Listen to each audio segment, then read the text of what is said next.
तो गाइस आप देख रहे हैं ये प्रोग्राम स्पोर्ट गाला। यहाँ पे जो मदर्स इस प्रोग्राम के अंदर गई हुई थी उनको भी इसमें पार्टिसिपेशन में हिस्सा लिया।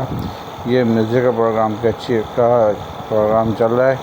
यहाँ पे म्यूज़िक चेयर में जो बच्चों के वालदा गई थी उन्होंने उसमें भरपूर तरीके से पुरजोश तरीके से हिस्सा लिया और म्यूज़िक चेयर में इन्होंने पार्टिसिपेशन की।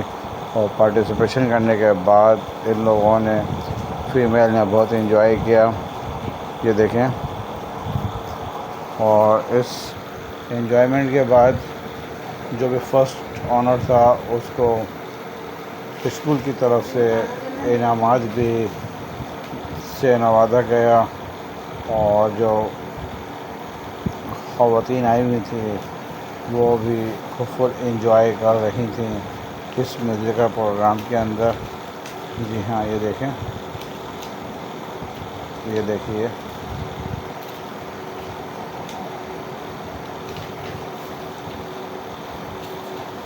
Just like enjoyment and sport program, Sport Gala 2024, first event in the school.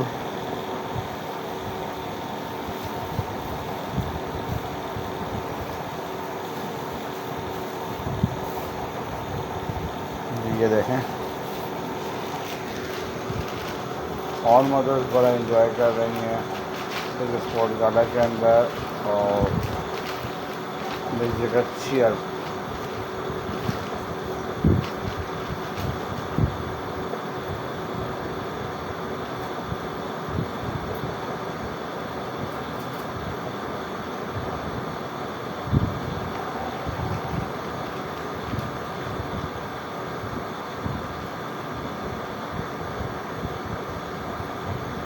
तो गाइस देखें, अभी फीमेल कम होती जा रही हैं क्योंकि तमाम फीमेल ज़्यादा चेयर थी। उसके बाद जितने भी अपना फीमेल रह गई तो चेयर ख़त्म होती जा रही हैं। अब आखिर में चेयर्स की क्वांटिटी और फीमेल्स की क्वांटिटी भी कम रह जाएगी। अब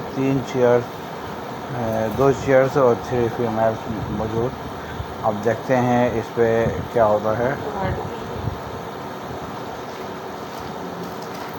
ये देखें, ये एक और चेयर कम हो गई और एक खातून अपने सीट की तरफ रवाना हुआ। अब एक चेयर और 2 फीमेल। अब देखना है कि विनर कौन होता है। तो she is the winner of the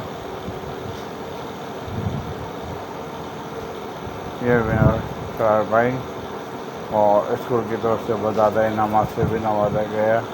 तो ये था स्पोर्ट गाला।